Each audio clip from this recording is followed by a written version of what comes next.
Good morning.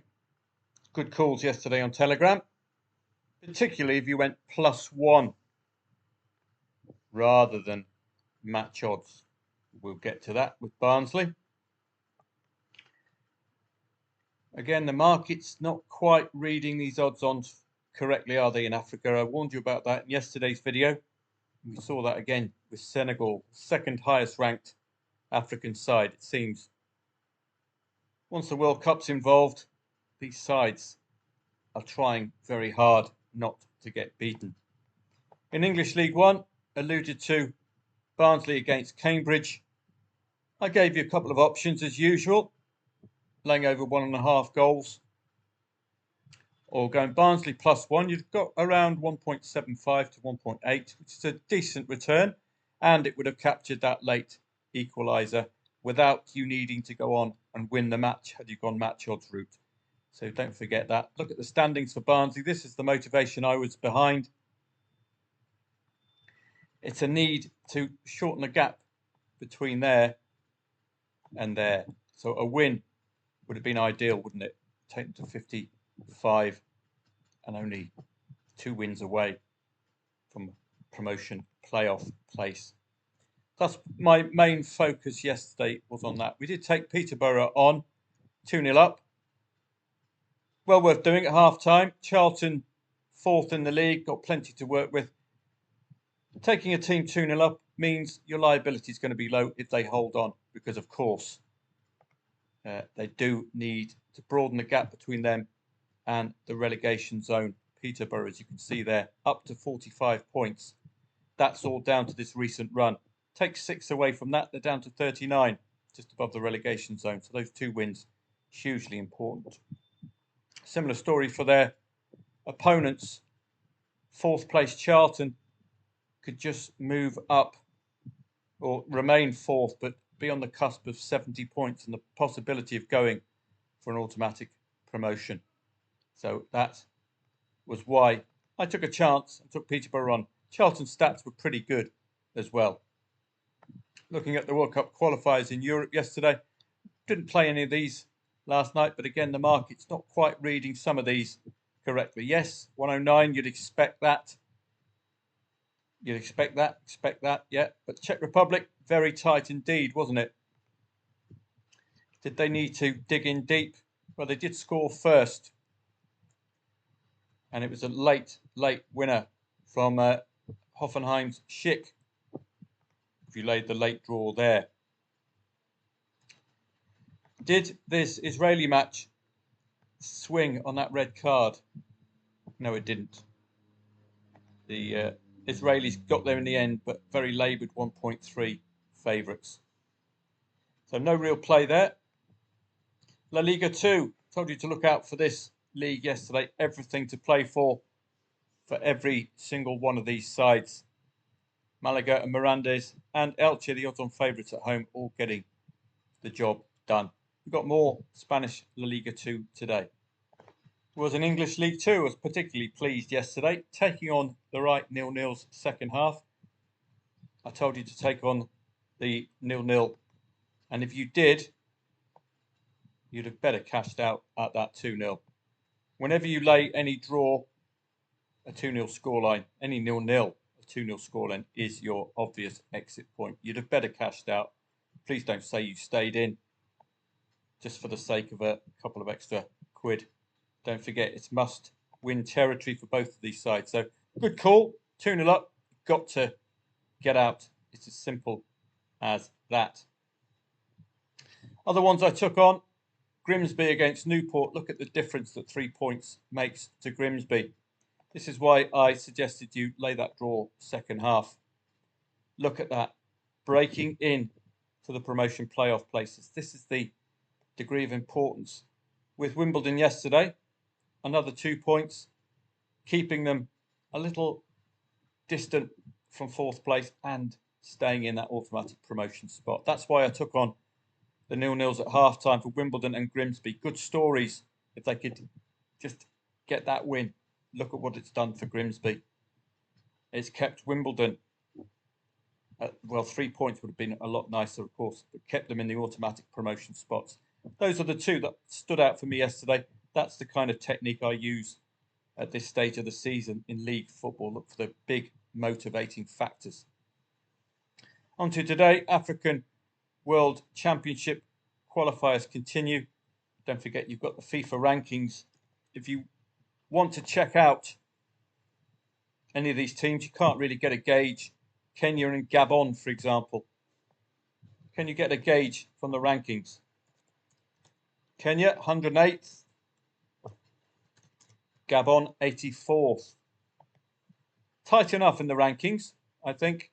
Very, very hard to call, particularly given, as I've shown you the last couple of days, the market's finding it difficult to read Africa. Spanish La Liga 2, as with yesterday, could be an important 3 points for some of these sides. Let's have a look. Levante and Castellon, third in the league. Levante could go top with a win today. Talk about motivation. That's the kind of motivation we had yesterday for Grimsby and Wimbledon to end those 0-0s. That's what I would be looking at today, particularly if Castellon scored first. 5-point gap to the relegation zone. It's not unfinished business in the relegation department. They could do with another 3. That would be a superb 8-point gap then for Castellon. But for me, the motivation far greater for Levante. The chance to go top and to get themselves an automatic promotion spot. That's certainly going to be on the watch list at 1 p.m.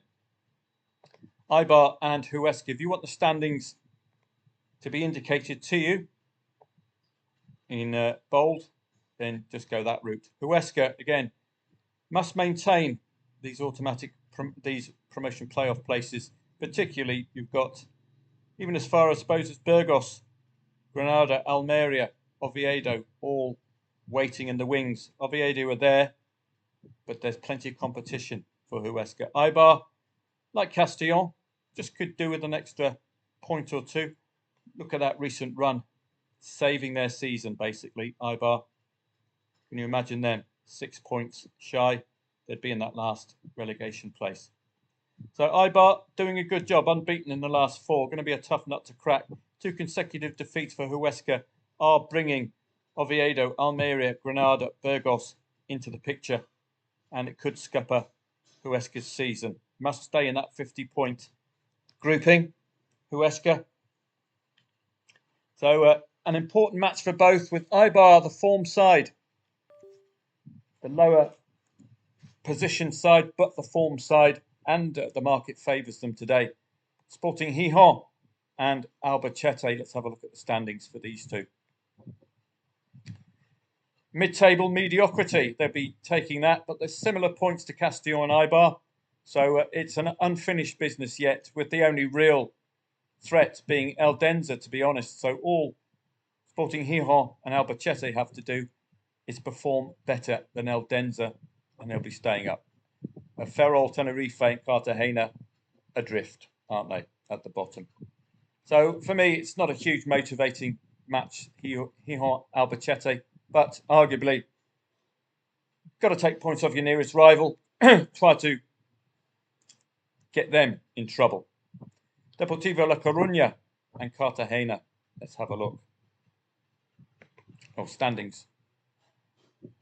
I think Deportivo are in the wrong part of the league. No, mid-table mediocrity. Again, 41 points. It's a little dangerous. But when you're playing Cartagena, who are adrift and are going down, then it should be odds on. Yes, indeed. Look at that, 1.27. Tenerife and Cadiz. Cadiz, ex of La Liga, mid-table, but within striking distance of Real Oviedo and Huesca. But it's got to have a 3rd consecutive win today for Cadiz, take to 47 points. Their opponents, Tenerife, are looking increasingly adrift. 16 points required just to get themselves out of the bottom 4. They look down, don't they? So Cadiz have the greater motivation here for me. They are away from home, but the market's not giving up on Tenerife. And in these Nation Leagues playoffs today, not the World Cup, you'll note we've changed. It's all about the first leg scoreline, which was 0-2 to Croatia. We did see that these two were quite tight in the rankings, didn't we? But the market's expecting, and we need, France to score the first 2 goals today. You might see a breakthrough before half-time here. That would be a logical choice, wouldn't it? Got to get that first half goal for France. Give them a platform, if they don't get a second, to have a go in the second half. Don't forget 2-0. That's all the Frogs need to go through. Must keep a clean sheet, otherwise it's a mountain to climb. Germany and Italy. Derby-style match, this one. 2-1 to the Germans from the first leg, so they'll be delighted with that. But it's likely to be a similar tight affair. The Italians, you wouldn't put it past them. Nicking a 0-1 here, taking this to extra time. Portugal and the Danes. Good one to look at the rankings because you can't really get a handle on Denmark. 21st in the world, and the pork and cheese 6th. 21st against 6th. 0-1 to the Danes from the first leg. So what you're going to be getting here today is attack v defence. Simple as that. How long can the Danes hold out? Will Portugal mirror the Danish 0-1 and move forward? But arguably, will Rasmus Højlund et al. Get a sniff at a second goal?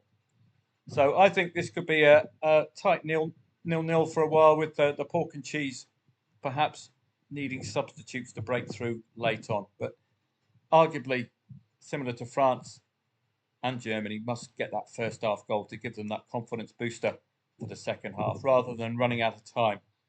Spain and the Netherlands, very derby-style match, this one. 2-2 from the first leg. It's a typical Dutch affair, that one. Was there any dominant force in that particular match? Did any side lead 2-0? Not really. It was what I call a Chuckle Brothers. To me, to you, to me, to you. Red card did play an important part here. Do make note of that, because that red card turned 2-1 Netherlands into 2-2.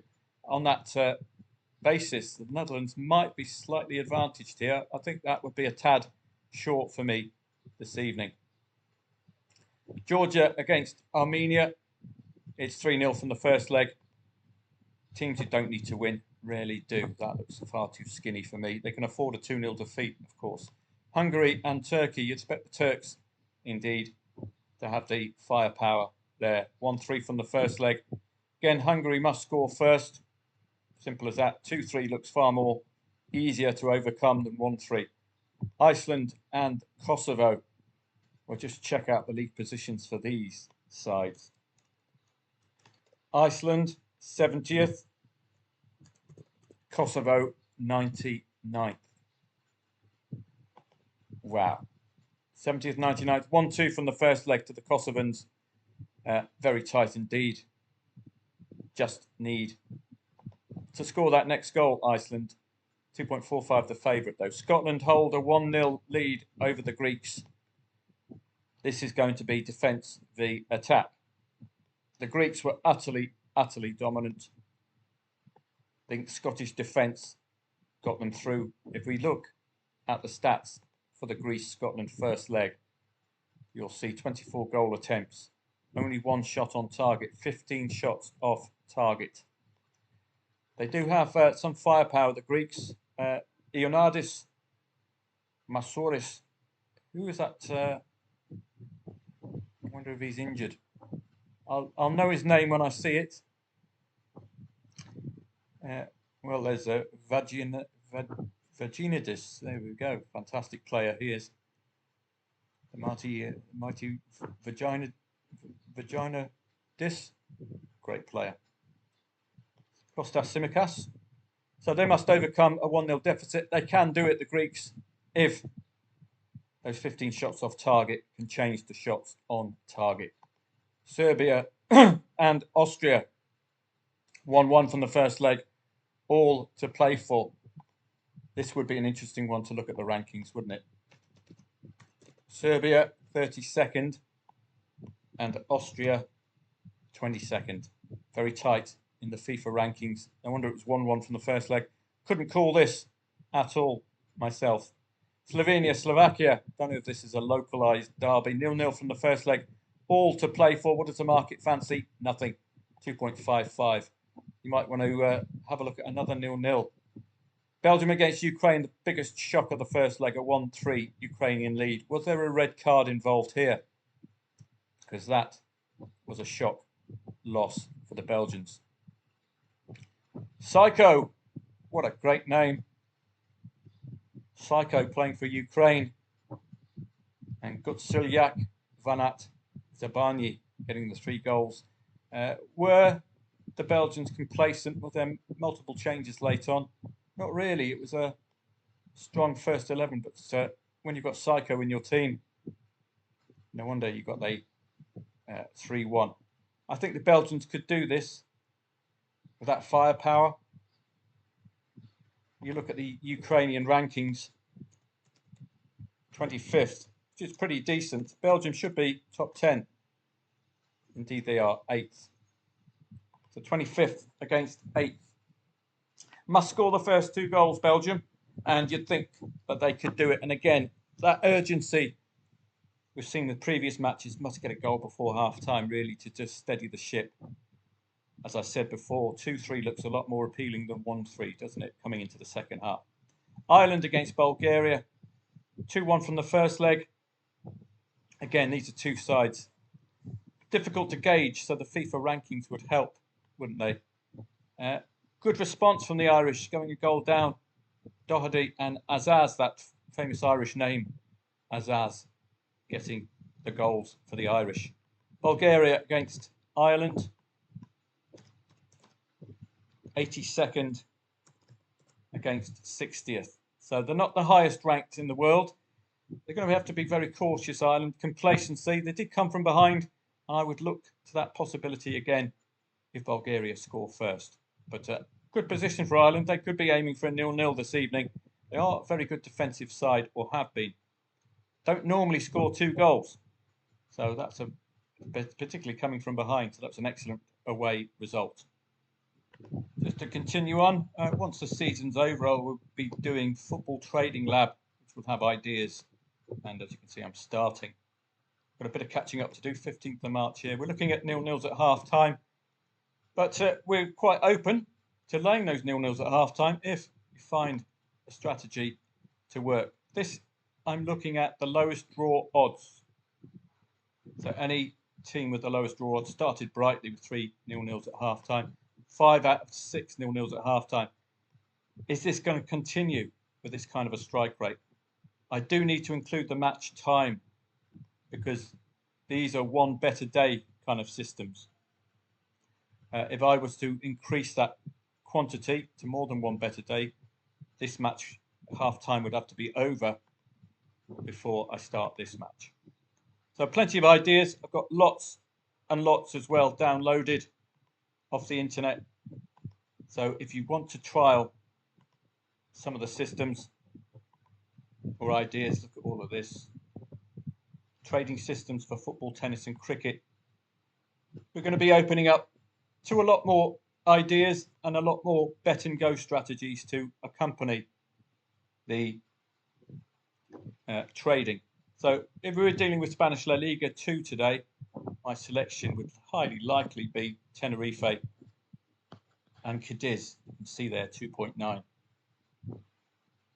I would probably make some personal 0-0 at half-time choices in the World Cup qualifiers, particularly for sides who have a comfortable lead against sides who must score the next goal.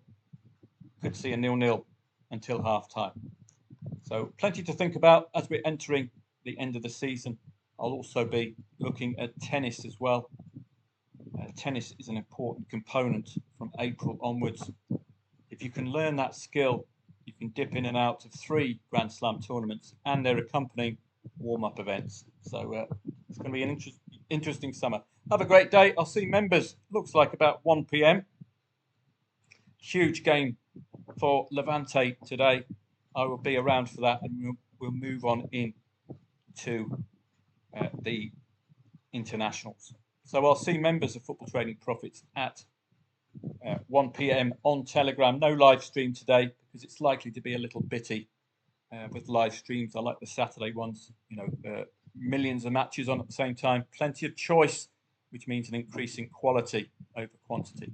Have a great day. I'll see members at 1 p.m.